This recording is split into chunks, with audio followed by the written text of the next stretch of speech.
Saya tanya kepada Pak Edi, jujur, saya harus bertanya ini. Di dalam Al-Quran, ya, ada nggak informasi mengenai Nabi Ibrahim dibakar?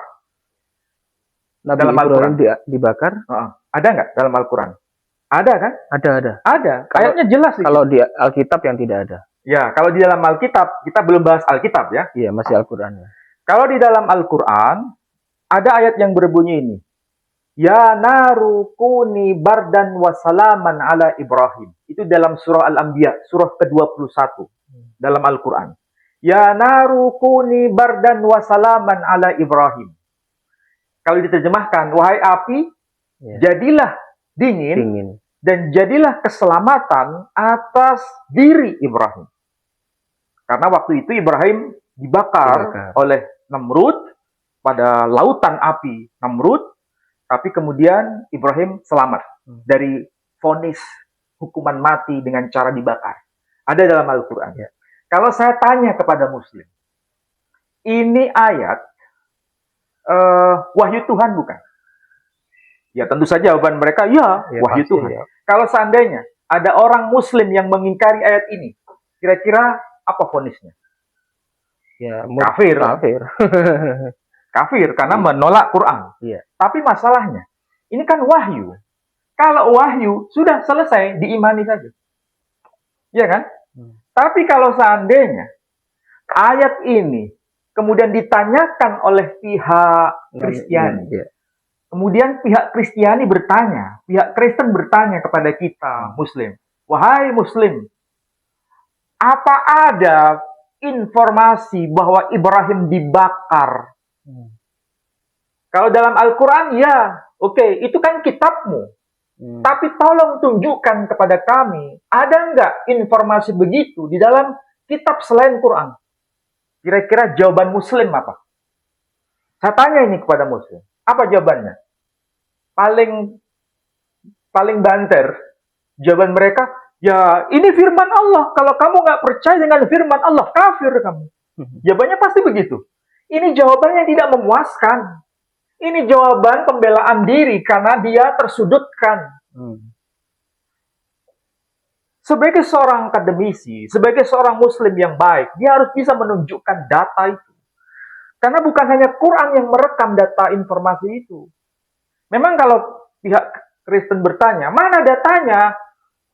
Selain Quran yang menyebutkan bahwa Ibrahim itu dibakar, tolong tunjukkan kepada kami. Kira-kira jawaban kita apa? Kalau saya bisa jawab Pak Edi. Iya, soalnya mereka patokannya kan Nabi Ibrahim itu kan mula-mulanya muncul di kitab Tanakh ya. Sekarang Pak Edi bisa lihat di dalam kitab Kejadian. Iya. Pasal 15 ayat 7. Pasal 15 ayat 7. Tolong dibacakan terjemahannya. Yang bahasa Indonesia. Kejadian pasal 15 ayat 7. Lagi firman Tuhan kepadanya, akulah Tuhan yang membawa engkau keluar dari Ur Kasdim. Tolong ulangi lagi. Lagi firman Tuhan kepadanya, akulah Tuhan yang membawa engkau keluar dari Ur Kasdim. Jadi Tuhan berkata kepada Abraham, ya, akulah Tuhan yang telah membawa engkau keluar dari Ur Kasdim. Informasinya hanya begitu kan? Ada nggak informasi di ayat itu bahwa Ibrahim dikeluarkan dari api Namrud? Tidak ada. Nggak ada kan? Jadi kalau kita lihat teks terjemahannya begitu, kita lihat teks aslinya dalam bahasa Ibrani, dalam teks Masoret, ya, dalam teks Masoret. Dalam teks Masoret ini, maksudnya teks bahasa Ibraninya, mau yang Yahudi maupun yang Kristen, merujuk pada teks Ibrani. Dan teksnya berbunyi begini. Wayomer elai ani azonai asher hotsitecha meur kasdim. Kalau diterjemahkan, wayomer elai, wayomer, dan dia berfirman, elai kepada dia, ani azonai, akulah Tuhan, asher yang, hotsitecha telah mengeluarkan engkau meur dari Ur Kasdim. Dari Ur Kasdim. Bahasa Ibraninya kalau diterjemahkan tidak ada informasi sama sekali bahwa Ibrahim dikeluarkan dari api Namrud, dari api, dari tungku api. Tidak ada informasi di sini. Ya. Tapi bagaimana itu bisa terjawab bahwa Quran itu valid, bahwa Quran itu bukan hanya sekedar wahyu, tapi tervalidasi dengan dokumen sebelumnya. Ini yang kalau bicara dari sisi kajian sejarah, itu data saling berkesinambungan. Bukan tiba-tiba muncul begitu saja. Kalau orang Jawa mengatakan mak pedunduk, wahyu itu bukan mak pedunduk. Ini bahasa Jawa saya menggunakan istilah begitu ya. Tiba-tiba muncul begitu saja. Enggak. Tapi ada kaitan dengan mata rantai informasi sebelumnya. Dan itu saling berkesinambungan. Nah, ayat ini ternyata juga tercantum dalam penjelasan Yonatan bin Uziel yang ditulis di sini jelas dikatakan Targum Yonatan. Coba cek ini ya. Nih. Targum Yonatan. Jelas? Oke. Apa yang tertulis ini? Jelas di sini dikatakan wa amarlah ani adonai. Saya ulangi lagi. Wa amarlah ani Adonai de afiktah me'atun nura kasdai. Kalau saya ulangi lagi di sini, kalau diterjemahkan, wa amarlah, dan aku telah berfirman kepadanya, ani Adonai. Jadi, akulah Tuhan. De afiktah. Jadi saya ulangi lagi ya. We amarlah, aku berfirman kepada apa? Ibrahim maksudnya ya. Ani Adonai, akulah Tuhan. Me afiktah, yang telah mengeluarkan engkau me'atun. Tahu arti me'atun dalam bahasa Aramaik? Itu tungku api. Nura, tahu Nura? Nur, bahasa Arabnya. Cahaya yang menyala-nyala. The Kasdai, orang-orang Kasdim. Maksudnya di sini, Tuhan berfirman kepada Abraham, akulah Tuhan yang telah mengeluarkan engkau dari tungku api orang-orang Kasdim. Berarti informasinya sama nggak dengan Al-Quran? Sama. Apakah ayat Targum Yonatan yang berbicara mengenai Abraham dikeluarkan dari tungku api orang-orang Kasdim itu pengaruh dari tradisi Islam? Ya belum ada itu, tidak ada ini.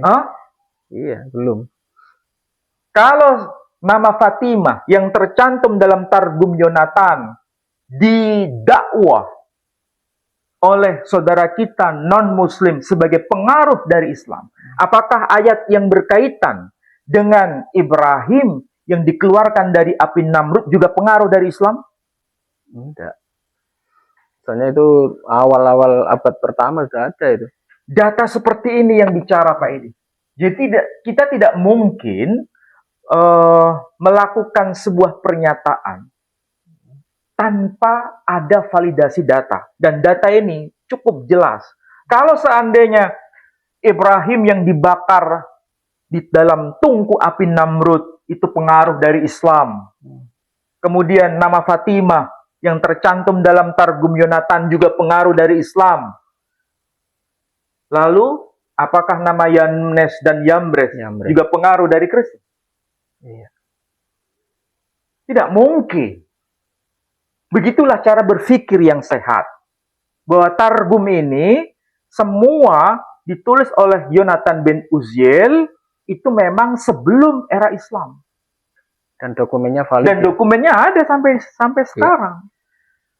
Iya. Kalau tadi kita sudah bahas dari sisi Yahudi, Ustaz Ali. Kalau dari pendapat Ibnu Katsir sendiri bagaimana? Oke. Kalau pertanyaan ini saya jawab, saya harus tambahkan dokumen tadi supaya nanti lebih valid lagi Pak Edi. Oh, Ya, gitu. nanti saya sambung dengan pertanyaan Pak Edi. Ini ada kitab Taurah, ya, kitab Taurah, tafsir Taurah bil Arabiyah. Maksudnya ini kitab tafsir Taurah dalam bahasa Arab yang ditulis dalam tradisi Yahudi sendiri. Ya, ini karya dari Saadia Gaon. Namanya jelaskan Saadia Gaon. Di sini kalau kita lihat ini tafsir At-Taurah bil Arabiyah. Ini kalau tulisan Ibraninya sama. Tafsir At-Taurah bil Arabiyah. Jadi ini tulisan bahasa Arab tapi dengan huruf Ibrani. Oke. Ini ditulis oleh siapa? Said bin Yusuf Al-Fayyumi, atau nama bekennya dikenal dengan nama Saadia Gaon. Lihat tahunnya ini. Lahir tahun 882, meninggal tahun 942 Masehi. Ini masa-masa awal, oke? Dan ini diedit,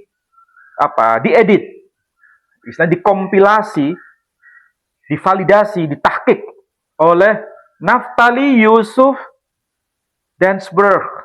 Ini nama Islam atau nama Yahudi? Nama Yahudi kan. Naftali Yusuf. Naftali, nggak ada orang Muslim namanya Naftali kan Pak Edi. Oke, lihat kalau di dalam teks ini ada ungkapan begini. Tadi Sefer Bereshit, kitab Kejadian, pasal 15 ayat yang ke-7. Jelas di sini. Dikatakan apa? Yang ke-7. Wa qala lahu, dan dia telah berfirman kepadanya. Maksudnya berfirman kepada Ibrahim. Anallah alladzi akhrajtuka min atun al-kasdaniyin. Akulah Allah alladzi yang akhrajtuka, telah mengeluarkan engkau min atun, dari tungku api al-kasdaniyin, orang-orang Kasdim. Berarti informasi yang termaktub dalam Targum Yonatan bin Uziel maupun dalam Targum Saadia Gaon sama atau beda? Sama. Berarti nggak ada kaitan dengan tradisi Islam. Tradisi Islam itu hanya informasi kelanjutan yang kemudian itu dipahami oleh kita sebagai wahyu dari Allah Subhanahu wa Ta'ala. Jadi ini bukan sekedar wahyu, pokoknya kamu harus percaya, selesai. Tidak. Cara berpikir Muslim yang sehat tidak seperti itu. Cara berpikir sehat yang Muslim harus bisa melacak data-data itu sampai dokumen yang lebih awal. Soalnya begitulah caranya. Orang Kristen mengatakan itu Ur-Kasdim itu nama kota. Ur-Kasdim. Ternyata beda itu. Ya silakan saja. Tapi itu bukan seragam. Kalangan Kristen Koptik tidak memahaminya sebagai nama kota. Tapi sebagai nama apa itu? Istilah yang merujuk pada peristiwa. Yang kemudian itu menjadi nama kota. Dari Kasdim ya.